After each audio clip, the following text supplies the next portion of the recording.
Good evening, everyone. Good evening. Thank you for joining us tonight for an essential update on the imminent new curriculum for trauma and orthopedics. Thanks for making the time to joining us now that you can get out and the pubs are open again. And we'll be recording this as well for later review. My plan is to keep this session tight and to keep it to 60 minutes max. We've got a few slides of some key information, and I suggest that we do a Q&A at the end as a roundtable. And you may find that your questions have already been answered, but if you do have any, please use the Q&A function at the bottom, and we'll go through those questions towards the after we've shared some slides. So just to set the scene, I have a couple of introductory questions for Rob Gregory in his role as chair of the Specialist Advisory Committee. Rob, the first question is, we've all been familiar with the concept of a curriculum since our GCSEs, but for those that don't know, what is the background to the BOA's curriculum? Well, some of us that are really quite old like me will remember the days when there was no curriculum. But the first elements of the curriculum came along with the first FRCS author exam in the early 1990s. And some of you that don't know this will be quite amused by the fact that the exam initially was voluntary. It wasn't compulsory for 2 or 3 years. The first curriculum was published in 2006, having been approved by PMET-B. And the credit for that goes to the authors of that curriculum, including David Pitts, who led it, and a number of others, including Claire Marks, who everyone should be familiar with. And the real value of the curriculum is that it sets the standards by which we can measure the success of our ability to train our doctors and future consultant colleagues. Thanks, Rob. One thing that people are wondering is, why is it that we need to change it now from the current curriculum, given that we've all kind of become used to it? What's the need for change?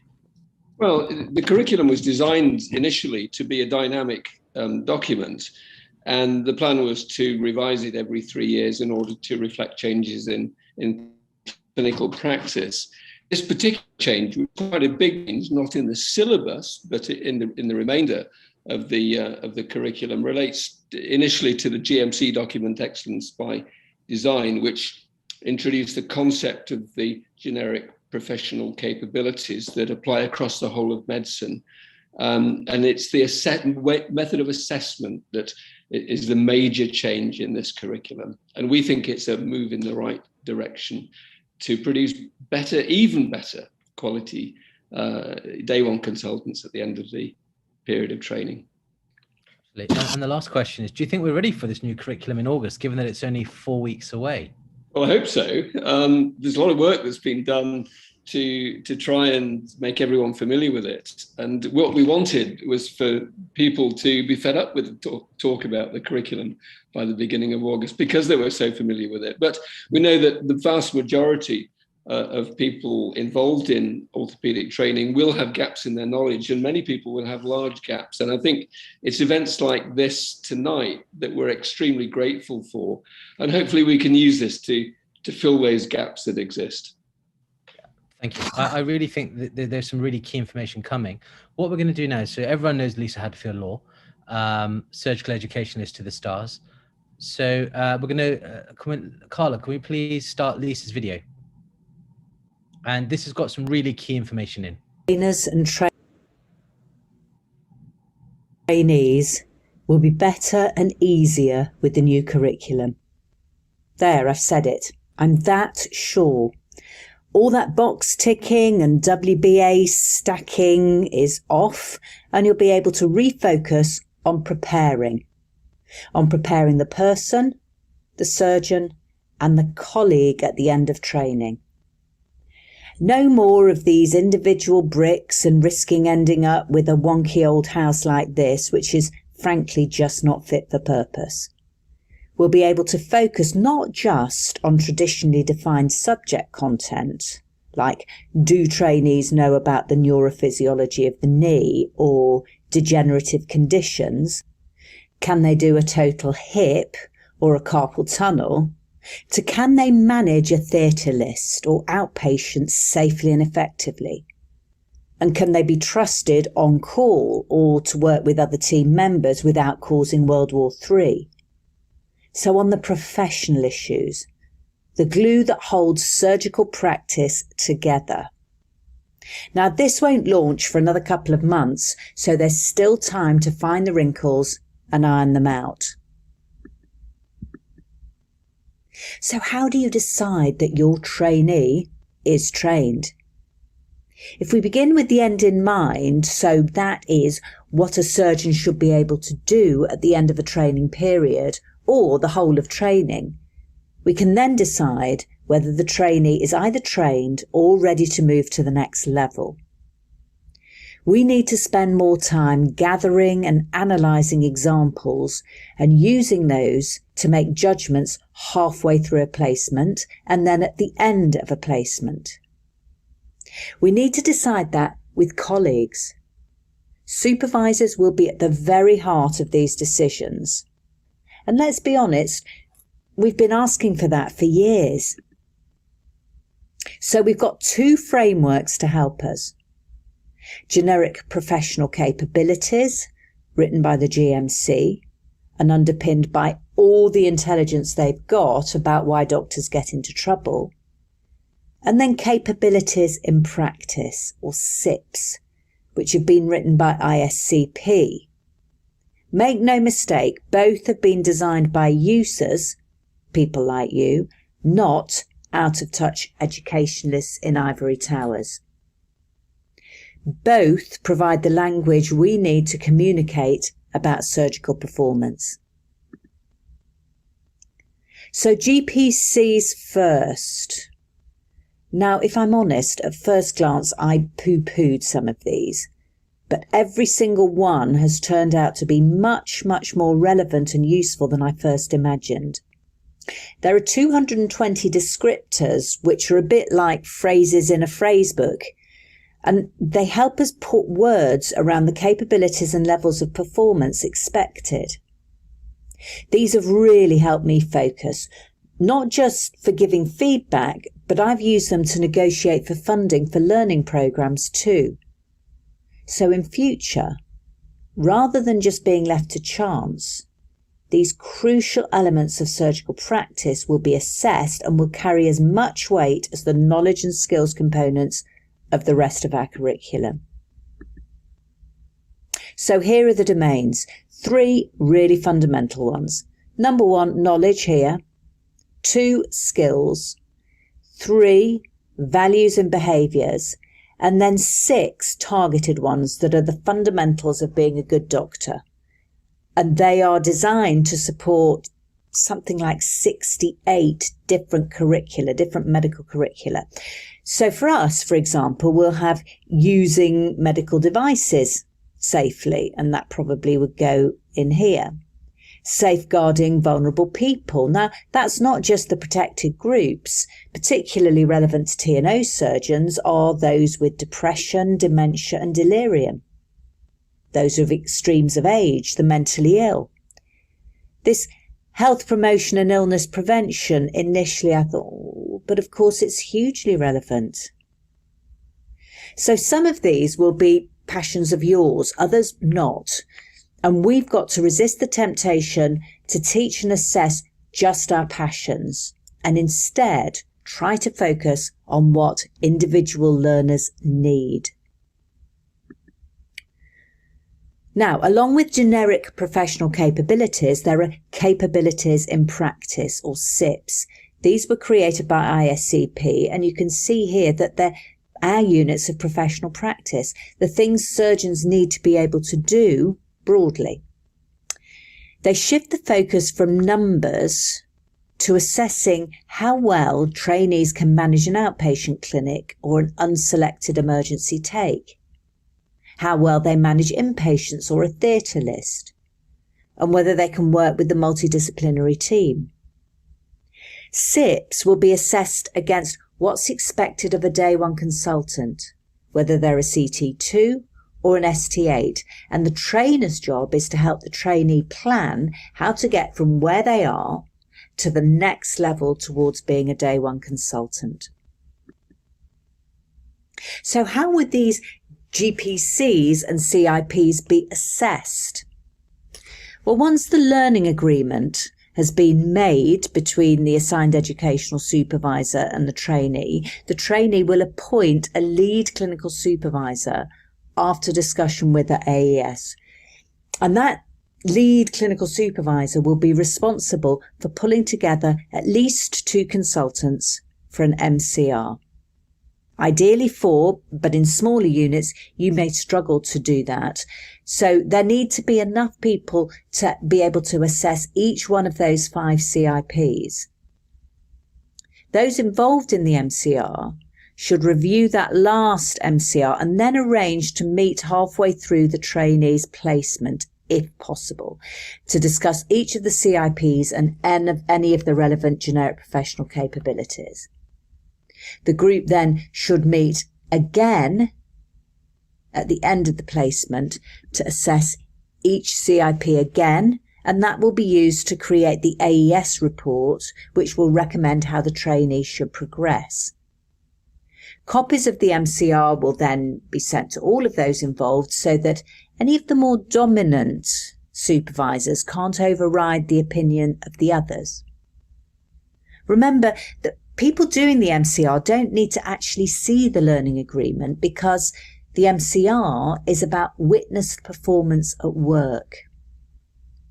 Those who've already done MCRs say that it really only takes about 20 minutes to do a good trainee. Now, obviously, it's going to take longer for a struggling one, but I would anticipate nowhere near as long as the current toing and froing around problems with training.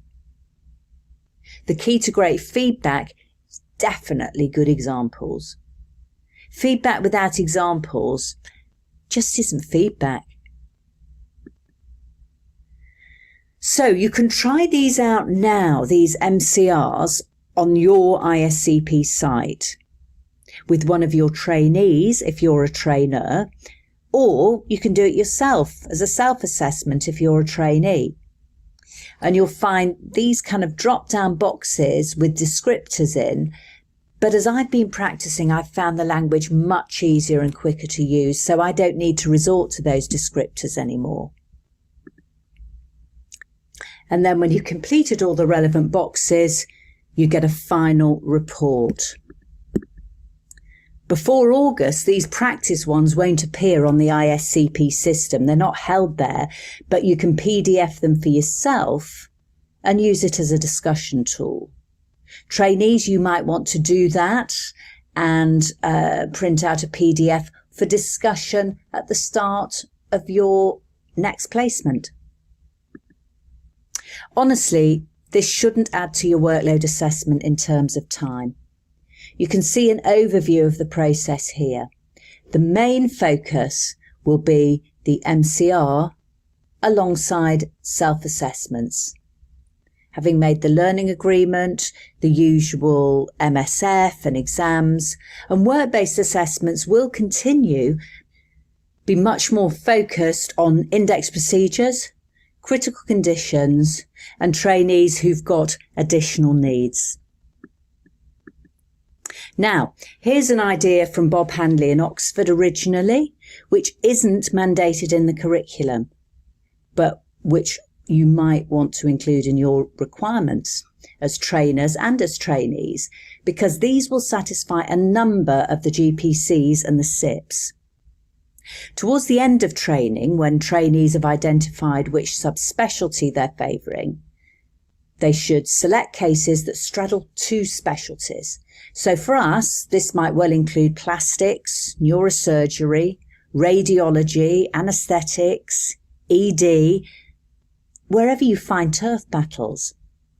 And then the trainee will be expected to select a case which straddles another specialty and negotiate for a CBD with a consultant from that other specialty.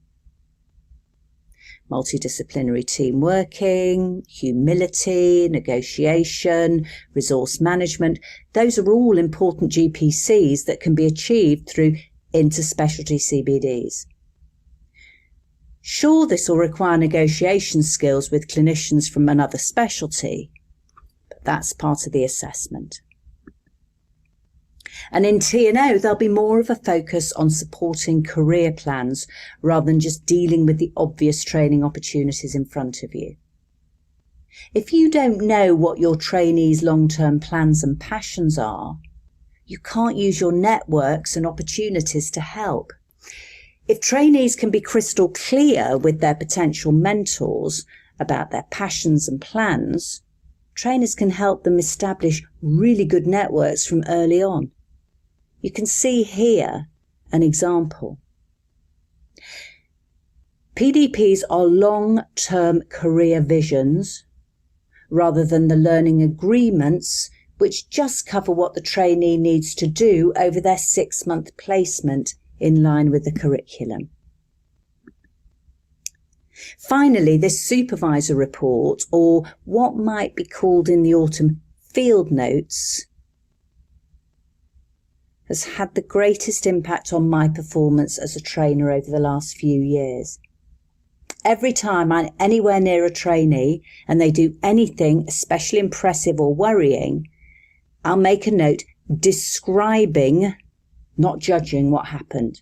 So, for example, Joe asked for feedback from me and then was offered 3 opportunities for a feedback conversation but declined each one. Or Sam joined a core surgical training program on teamwork at the last minute to lead on an action learning set and received excellent evaluations. See relevant CBD. So I discussed the note with the trainee without judging, so not you're unreliable or you swerve feedback or you're a great trainee, but very specific examples. Then record a few notes on my phone and cut and paste into ISCP once a week. Critical feedback is rarely popular, but most trainees expect honest feedback from me now, so it's never a shock, as we'll have discussed it beforehand.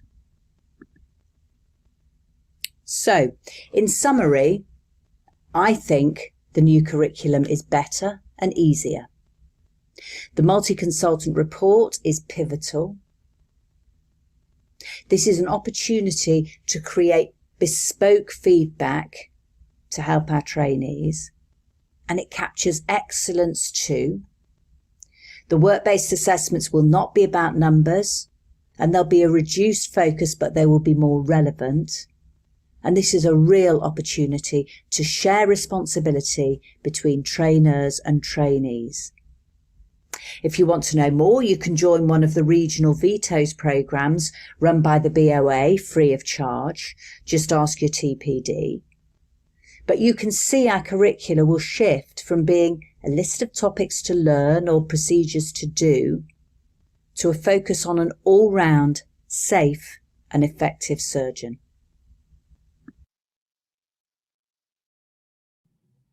Thank you, Lisa. That was a really helpful overview. Now, Rob's going to come with some very much practical tips and answers for you before we move on to Rana Romina. So over to you, Rob.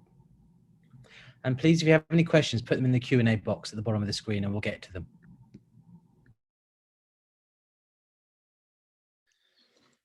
Thanks, Cash, and thanks, Lisa. And Lisa mentioned at the end there the VETOS course that's sponsored by the BOA that she is running, and this is really a wonderful opportunity if you're delivering training and you haven't got to grips with at many aspects of the curriculum. A great opportunity for you to do that in more detail than tonight. It really is an excellent session that's been rolled out across most of the country now. I mentioned earlier on that some of you will have big gaps in your knowledge and some of you will have smaller gaps. And I'm going to ask a number of questions. I'm going to answer them. And I'm going to start off answering basic questions. And if you think you're au fait with the curriculum, see if you can answer the questions before I tell you what I think the answers are.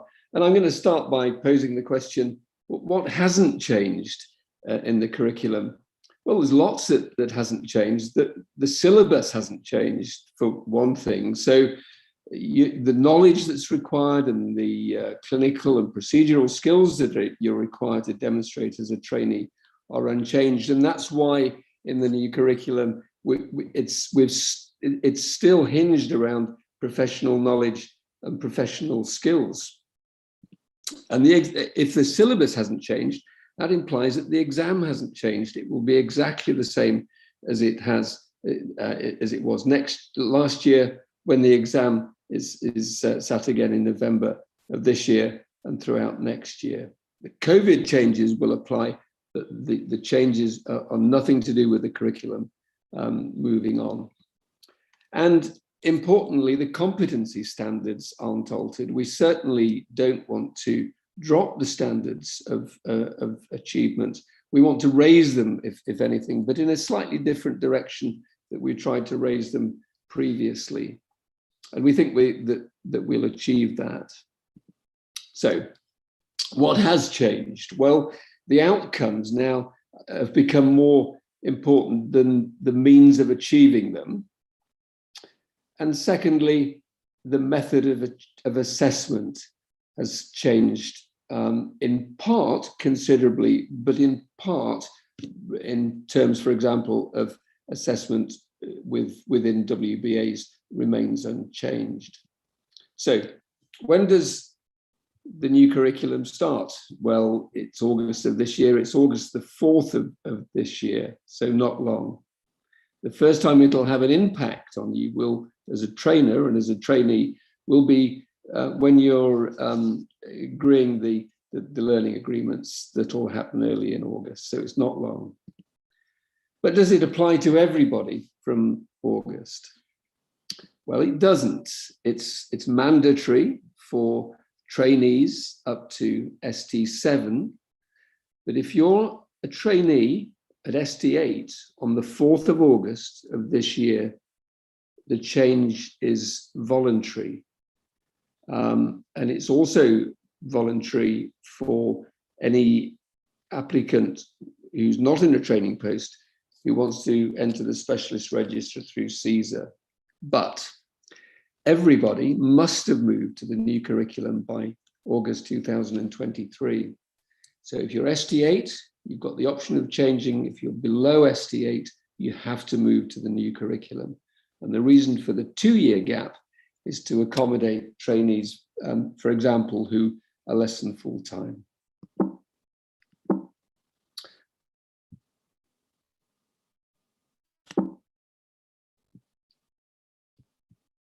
Now, most of the questions, a lot of them that I pose will be directed at any trainers in the audience, and Ran and Romina will address queries that are more likely to be raised by trainees. But if you're a trainee, what is going to be the main change for you? Well, it's going to be the assessment of the trainee using the multiple consultant report.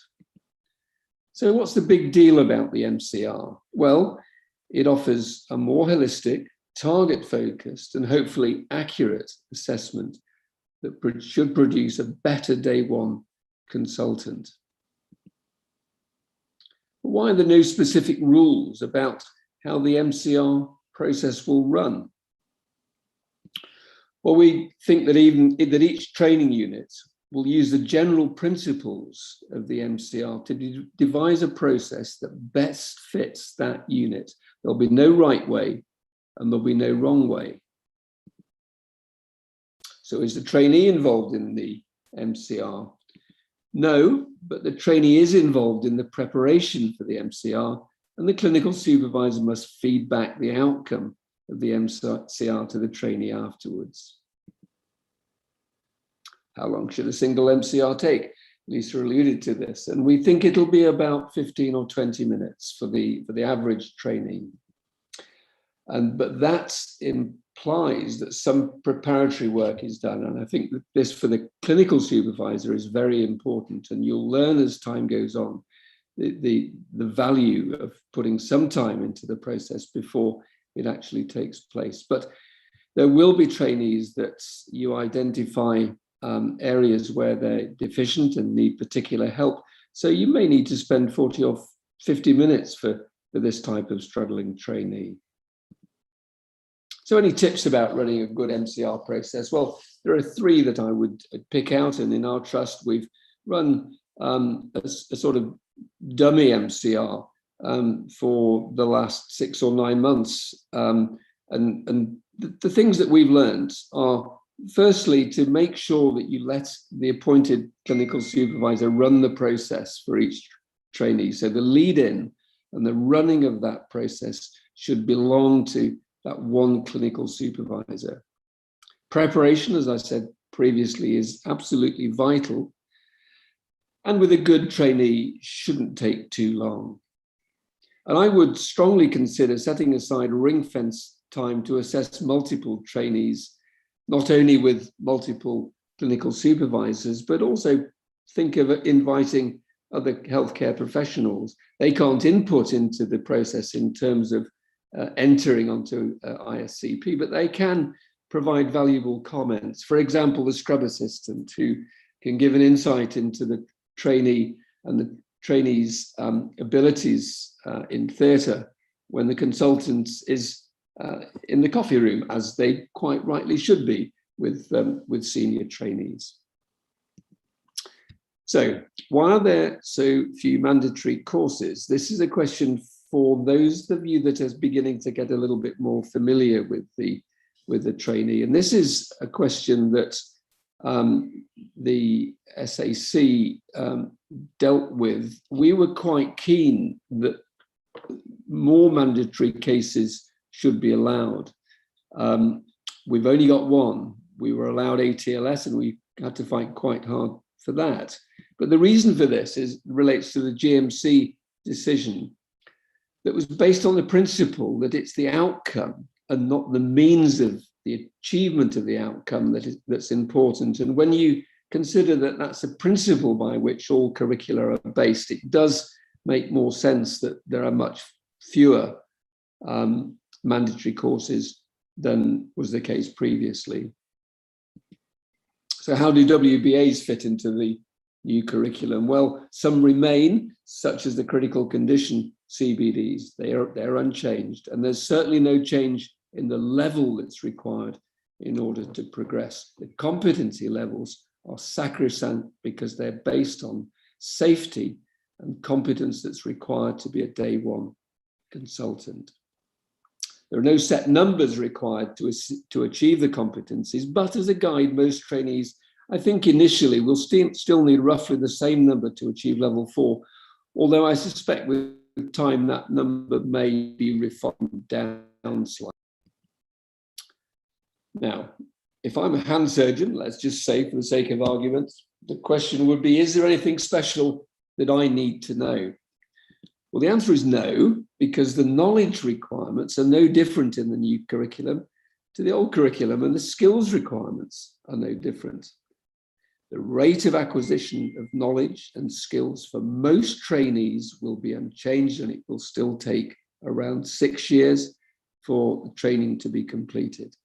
And the reason for this is because the changes in the assessment are generic, they're not specific, and they're not related to any changes in the syllabus. So could I summarize the assessment and feedback process?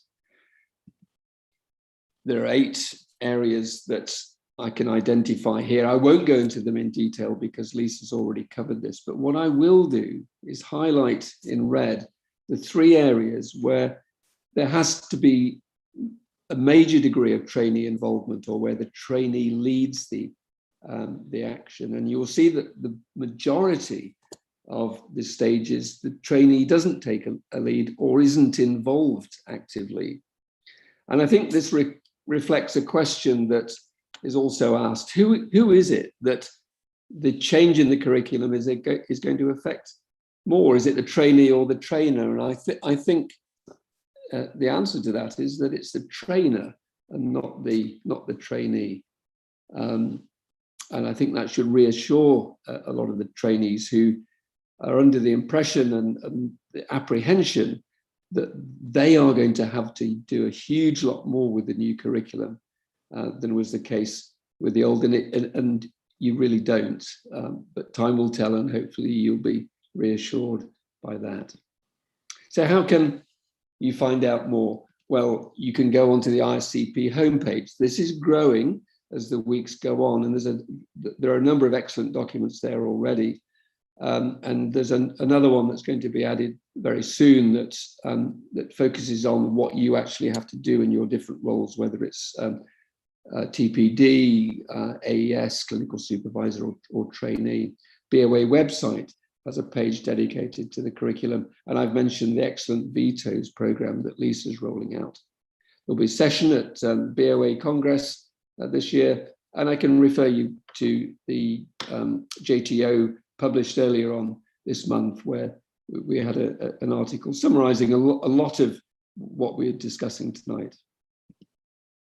And if you're stuck, ask me. There you go. My email address is out there. I get asked a lot of questions via email anyway, so I'm used to it. I'm happier if you ask me, if you really can't get an answer, because if you can't, it's probably a question that deserves to be publicized to a wider audience. So thank you very much. Well, that was very brave of you, sharing your email address. You know, I think there's a good chance you're going to win the Nigerian lottery. I've already won it, but I've rejected it. Yeah, you know, you don't need the extra cash. So Rob, that was very useful from the trainer's point of view. Now we're going to have Ran and Ramina talk about the trainee's point of view. And we're going to do a bit of myth busting, and then we'll have a Q&A discussion after this.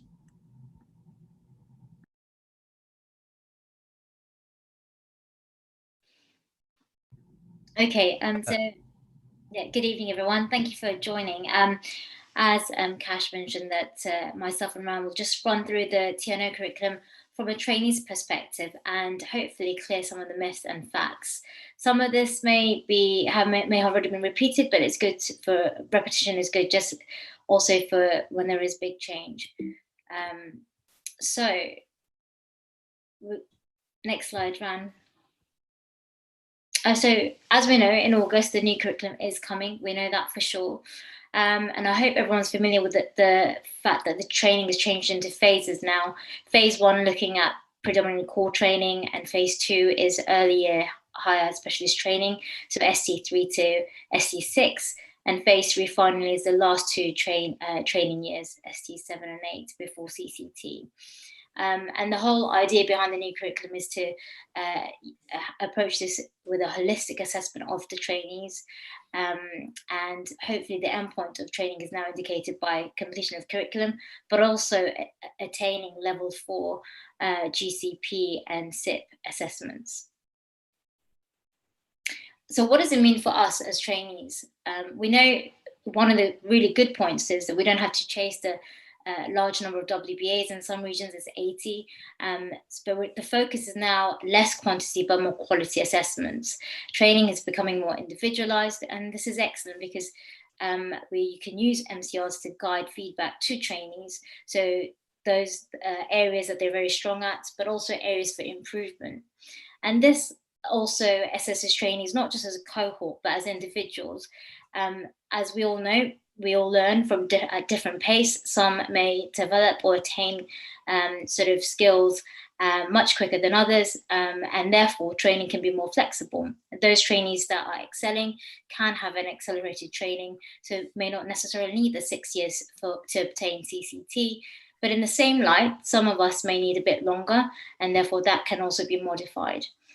One of the key things as well is the holistic assessment. So with our old curriculum, we looked at WBAs, particularly CBDs. It was very case-based or procedure-based, but the characteristics that weren't looked at were, can we run clinics independently? Can we run a theatre list? And this is now taken into account. Therefore, hopefully we'll all become better first aid consultants as we leave off the top of our training.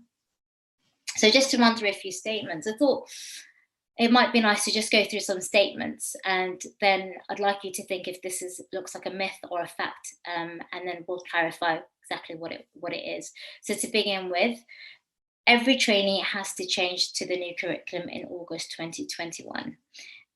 Is that a myth or a fact? Hopefully we all know it's a myth. So every trainee, with the exception of ST8. So if you are an ST8 on August the 4th, you have the option to stay in the old curriculum, and every other trainee will need to transition. As Rob Gregory mentioned, those that are in less than full-time training, they can transition over until they get to the next training level, but the ultimate deadline is everyone should have transitioned to the new curriculum by August 2023. Moving on to the next. Trainees are required to organise their own MCR meeting. Myth or fact? It's a myth. So as explained previously, hopefully everyone's remembered that actually this responsibility does lie with the lead clinical supervisor, or the AES. They'll have to liaise with the consultants, supervisors, to organise a time to discuss, sit down and discuss the trainee's performance and feedback. However, we should actually look at this as a sort of shared responsibility. And like we do with our learning objectives or interim meetings, we sort of prompt each other. And so I think that would encourage that to continue. So trainees can prompt the trainers to say, oh, I think MCI is due. But the key thing that trainees need to get involved with is to make sure that they're well prepared in advance of the meeting so it can run effectively. Trainees will no longer need to complete WBAs. And that's a myth. We know that the 40 or the 80 WBAs are not required, but we still need to do critical condition CBDs and the level 4 PBAs of the indicative numbers as those targets were set out in August 2018. A trainee can fail on a single SIP or GCP descriptor. Is that a myth or fact? It's a myth, so it's not necessarily. So generally, a single SIP or GCP is actually used as one aspect of the whole assessment. However, if it's coming down to ST8 and you're about to CCT, you will need to have passed all the SIPs and GCPs before you can CCTs. But if you're an ST3, 4, 5, or even 8, and you're just in your interim MCR, it's just an area to improve on before your next ARCP or next assessment. The indicative operation types and numbers are changing again. Is that a myth or fact? It's a myth. So if we go to the next slide, this has remained unchanged. So August 2018, some of the indicative numbers changed. So we're still aiming for 1800 in total. And as first surgeon, we're aiming for 70%. And we know level 4 PBA is required by 2 different consultant supervisors. This is not new. Hopefully we're all very familiar with this, except for the pediatric supracondylar. You don't need 2 level 4 PBAs or XFIX due to the rarity of both those procedures. And I think I'll hand over to Van for the remainder of the talk. Thanks, Romina. That's great. So just a few more myths or facts. So a trainee can apply for a CCT before finishing ST8. And hopefully you understand all of this from the talks previously, that this is in fact a fact. So clearly there will still be a period of time required for any trainee to meet the curriculum requirements, be that the FRCS exam or to rotate through the subspecialties, as well as achieving all their indicative numbers and achieving all their critical CBDs and indicative PBAs. So that time will probably take around about 6 years, but clearly for those trainees who are excelling, they can apply for CCT or finish rather prior to ending their 6-year training contract. Clinical supervisor reports will no longer be mandatory. Well, that's actually a fact, but they're not obsolete. I think that's really important for everyone to understand, is there is, as Lisa explained in her presentation, the option of clinical supervisors to utilize the clinical supervisor report to give feedback to trainees out with the MCR. So MCRs will be completed with the trainee in absentia. And of course, this is a fact, much like ARCP process, the ARCP is completed in absentia, and then you have an in-person meeting to get feedback and for discussion.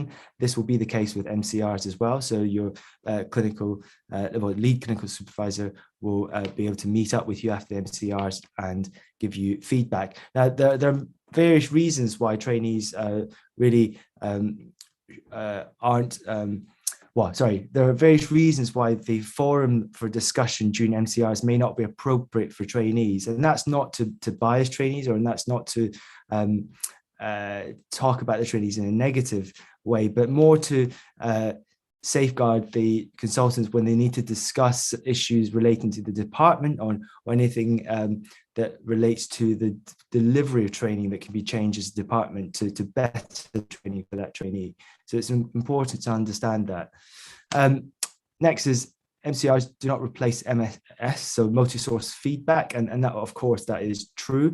Now, perhaps there's an issue with three-letter acronyms, but clearly MCR and MSF are quite similar. So perhaps maybe that's why some trainees have got that wrong in the past. But certainly MSFs are very important to attain, and obviously give us NDT feedback about our own practices.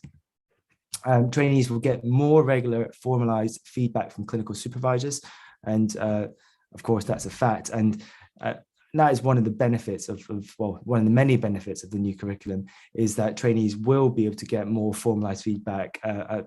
So for the average placement length of 6 months, a trainee will get a interim MCR at around about 3 months, and obviously a final MCR at 6 months. So that's 2 per 6 month placement. That's 4 formalized feedback per year, and clearly shorter placements will then incur more formalized feedback. So as Romina said, these are the reasons, these are the sort of summary of the new curriculum. Clearly it is more holistic in the way that we are assessed as trainees, and it's encouraging to hear from Rob that really the burden or the increase in workload will most likely lie on the trainers. So really we're not doing something much different than what we're doing already as trainees. So just one last thing, obviously we have our annual virtual congress next week. So for those trainees who haven't signed up, who are free next Tuesday and Wednesday, please go onto the website and follow the link and sign up for our virtual congress. We look forward to seeing you there. Thank you. Thanks, guys. That was really helpful. I must say, although I am a TPD and on the SAC, this was all very much implemented and agreed before my time. So I can say objectively that I think this is going to be a really beneficial thing for trainers, for trainees. As a trainer, what do you want to know? You want to know that can your trainee run a clinic? Can they do a ward round? Are they able to manage a theatre list? And so I think what you'll find is that this will put the things that we value from a day-to-day and practical sense forward to the fore, and put it in a language that we all understand and can use. I think the other thing is that managing a trainee with additional needs can be quite a lonely place, and it can be quite challenging. And I think what you'll find here is that actually there'll be a sense of community and collegiality, because you may be there with 4 or 5 of your consultant colleagues. So it's not just you, and you're worried that, oh, a trainee may think I have a personal gripe or an issue with them. But actually there's when I say safety in numbers, I don't mean anything untoward is happening, but certainly you have got the backup of your colleagues. So from that point of view, I think this will be valuable. In our department, we are very much planning. Primachan's kind of taking the lead, and we've set aside dates in our consultant meeting calendar for us to do these at set time points over the year. And it just so it goes back to something that Noel Peters just asked, which was talking about the practicality of running MCRs during the monthly consultant meetings. Rob, Lisa, do you have any comment on that? Yeah, we can't dictate what's going to happen, but my image of a good MCR process is ring-fence time that the trust will give the trainers in order to, and others involved with the training, in order to maximize the benefit of it. What I'd hate to see happening is an MCR that takes place in a car park by 2 clinical supervisors before they go home, and it takes 10 minutes, because that's not going to be doing justice to the trainee.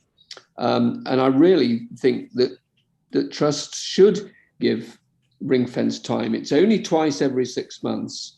And what we're planning to do is to have it on the same day as our governance meeting. So that's a day out from clinical work, but the investment is I think fantastic. And if trusts aren't prepared to do that, I think if trainers find that they're not being given sufficient time, this is an issue to take up with your DME locally. There's some anxiety from some trainees worrying about not being present at the MCR and worrying that supervisors are going to be talking about them and their performance, and that's not fair. This whole system, actually all of training, depends on building trusting relationships. And so everybody will need to really consider that. And when you are holding multi-consultant report meetings, it will be really important to keep professional, focus on what we can do to help trainees develop, and absolutely not get involved in backbiting behind somebody's back. And I think that's really important, that we all keep a close eye on that and call each other out if there is any danger of any of that happening. I also agree with what Rob said about it not being done in a car park or in the pub. The fact is that when you have ICP in front of you, there will be drop-down boxes with language and terminology that you can cut and paste, that you can use, that will really facilitate what you want to say. Rob, there's a question from Francis Sim. If anyone else has any questions, please ask them now. He says, if we change clinical placements in October rather than August, will our next ARCP be conducted according to the new curriculum or the old curriculum? Well, it's a new curriculum that is the answer to that. Now, we did try quite hard to have 2 introductory dates. So if you remember, originally this was going to be 2020. We wanted an introduction in August for those programs where the changeover was in August and October for the programs that changed over in October, but that wasn't allowed by the GMC, and their ruling was that it has to be August the 4th. So I'm afraid that's what it is. It will be a bit awkward for those trainees that are going to be assessed effectively over 2 curriculum for a 6 months post, but I think that should be achievable. It's not ideal though, and I fully accept that. But it will be a small number continuing on the old curriculum. Yeah. And I think that, as you know, once everyone's had a go at doing an MCR, I think it will become quite comfortable quite quickly. And I do think people will come to value that opportunity to discuss case with your colleagues. Because often people come to me as a TPD, as clinical supervisor, saying, can I discuss a case? But actually doing it with 3 or 4 people who have a shared experience of that trainee can help you triangulate. Can I ask, so Rana and Ramina talked about the trainees side, but Sharif Valerian is asking, what about CSER applicants? How many MCRs will they need during their training to be equivalent? If I can answer that, Cash, and I think this is a really good question, because we mustn't forget our SAS colleagues that are wanting to progress down CSER. And I think this is one of the advantages of having ring-fence time set aside for doing the MCR with trainees, because you can include your SAS doctors that are wanting to go down the CSER path in the same way. The rules regarding the numbers are 2 per post. And I think you have to interpret that rule if you're an SAS doctor according to your circumstances. But if you a year in the same post, that can be 2 MCRs in the year. That's what the rules say. It does get more awkward if it's a 4-month post, because that's 2 in 4 months, and that's a little bit more taxing. But from the perspective of CSER, 2 per post, and if you're in the same post for the year, that would be 2 per year. Thank you. There's a question from Michael Field, which is more of a just asking about more of an ICP backing up issue. Lisa, do you have any thoughts on that? I'm going to, there has been a level of paranoia about that. I'm going to double check. Is there somewhere that we can post a response to that question if we get it in writing from ISCP afterwards on hub or something? Otherwise, yeah, we'll be happy to share that. Okay, I'll try and liaise directly with Michael as well. I don't think the data will be lost. I think it just won't automatically migrate onto the new system. But let's get our facts straight there, and let's ask ISCP to the definitive on that one. I mean, my experience of using ISCP pretty extensively has been that it certainly kept the data. There's been no Millennium bug, planes falling out the sky that I've been aware of. And so I don't think that should be an issue, but Lisa will clarify and come back to you, Michael. Yeah, I will. Emad Suarez says, a trainee may be level 3 and SIP 1 to 3, depending on specialty. And on the next placement goes down, not up, due to the nature and experience in specific subspecialties. Lisa? Yes, more of a statement. And that might be right. I can see where that might happen, although I'll say again, the CIPs are supposed to be measured against what's expected as a day one consultant. So if a trainee goes down, maybe, I don't know, maybe they're going to do a spine job and they are functioning at a lower level than they did with their hip job, and they're planning on a career on hips. I can see how that might happen, but looking as usual with all of the assessments, taking them in the round, thinking about the whole trainee. So even if there is one area where the trainee appears to drop, yeah, that might just be the job and might not mean anything other than it's a very specialist job. Yeah, I think that it's a good question, but there are two things that I'd say. Number one is we're looking at the outcome at the end of ST8 as the ultimate goal. So fluctuations in levels achieved, I don't see as a big problem, and I wouldn't imagine that you would ever be penalised for this in an ARCP, because the ARCP panel would be aware of the fact that this is a different job that you're doing.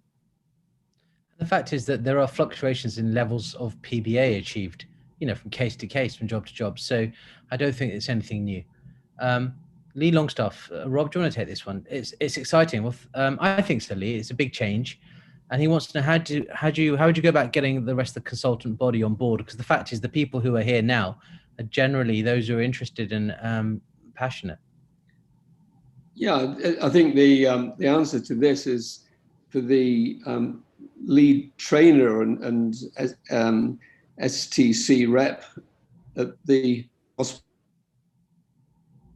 to be curriculum, and I know that is just the role that Lee has in our trust, and he's doing it very well. But it does need advocates. It needs role models, and it needs people to stimulate those that are a little less enthusiastic, and there will be people that are skeptical and less enthusiastic. But the advocates have got to outweigh them and use the arguments that we're putting forward tonight to do that. Does everybody need to be fully engaged in the curriculum? Do all trained surgeon consultant surgeons need to be? Possibly not. But if members of the team are going to take responsibility for being educational supervisors and clinical supervisors, and some of their colleagues are not going to take up some of that work, then they will need to be prepared to take on some of the service work, possibly. So it might not be that everybody has to get involved in training and education, but they can't then just leave their colleagues to pick up education and keep up the same level of service. And I do think that there's value, as Rob says, that the education lead in each department, I would strongly recommend her getting at least all the consultants together at a consultant meeting or an audit meeting, just to discuss it, and at least to get one date in the diary for an MCR where everyone can be available. Our plan is to taking one of our lecture theatres and people just go into little huddles around and work through it the first time. And, you know, there's going to be a little bit of trial and error.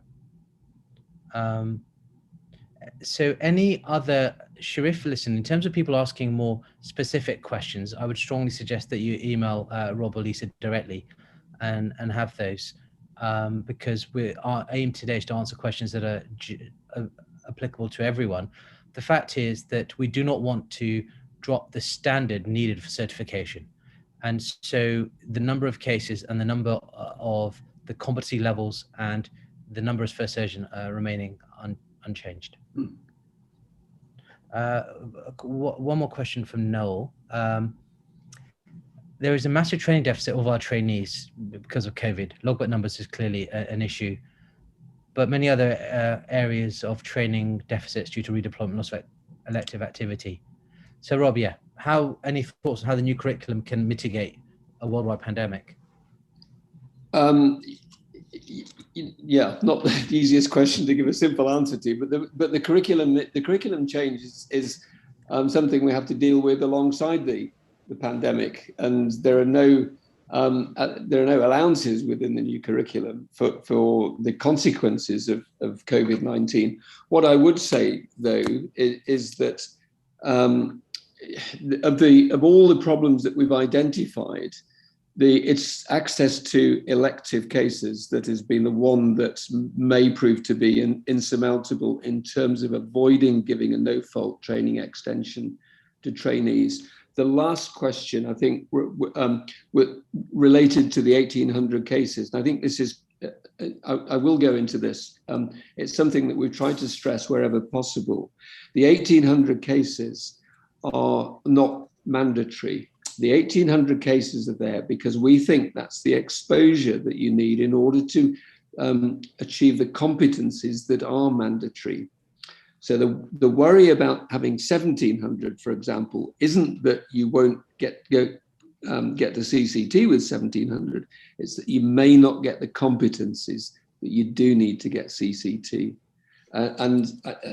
The fact is, sadly, at the end of the day, that there will be trainees that don't achieve the competencies that allow them to progress in the timescale that everyone had envisaged, and training extensions will be necessary. There are a number of ways that we can try to mitigate this. We've addressed some of these in a couple of BTO articles that we've published in the last 3 or 4 months. The other practical thing I would say is that we will need to make allowances for trainees to do things that we don't perhaps observe at the moment. We may not observe them doing a ward round. It often is the consultant doing it, or trainees or the registrars are going around. And so we'll have to make sure from a practical logistic point of view that we can watch them do that we can actually see how they handle a theatre list in the clinic. And so there are other things that we'll have to get familiar with. Hassan, I cannot find a place. Yeah, sure. Okay. Is there anything that Rana or Ramina, I'm sorry, we've all spoken. Is there anything that you guys would like to add from the trainee point of view? Anything you want trainees to take away or trainers to take away? I think, well, if you don't mind, Ramina, I think the main thing, there's a lot of fear about the new curriculum. And obviously, when I sat on the SAC as the SAC rep for BOTA 2 years ago, it took me a while to get my head around the new curriculum and to get to grips with it. But once you do, it really does make sense. And I think that's, hopefully, don't take my word for it, but go away and have a read of all the resources. There's lots and lots of videos on YouTube now about a new curriculum. There's stuff on ICP. But actually, if you get down to the actual fundamentals of it, it is a much better way to assess the trainee. It does put the sort of professional judgment back in the hands of the trainers, and really it just makes sense. And I think everything else that comes with it, the teething problems will happen, but if we try and see the end goal, which is to have a much better, much more rounded curriculum to produce safer and better day one consultants, then we'll get there. I think that's what we've got to keep in mind, is the goal, and not the potential issues we're going to face in the next few months. And I think more so for the consultants, it's not just someone who's met all the criteria for CCT, it is someone who can they do the day-to-day practicalities of the job that we're looking for in a consultant colleague. And so I think that's the advantage. Rob, Lisa, would you like to sum up for us, or would you like to add anything? I would say start practicing early. We've got a month left, and you can do a little bit of practice in that month to iron the last minute wrinkles out. One point, I think, over whether you want to transition or not, if you're an ST8, the temptation will be not to transition. Before you make that decision, work out the pros and cons, because we can't tell you what to do. You've got to make that decision. But I think if you do that options analysis, you may come up with the conclusion that it's better to change. But we're not allowed to tell you to do that, though.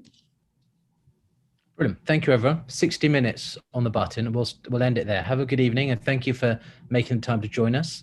And do check out the podcast.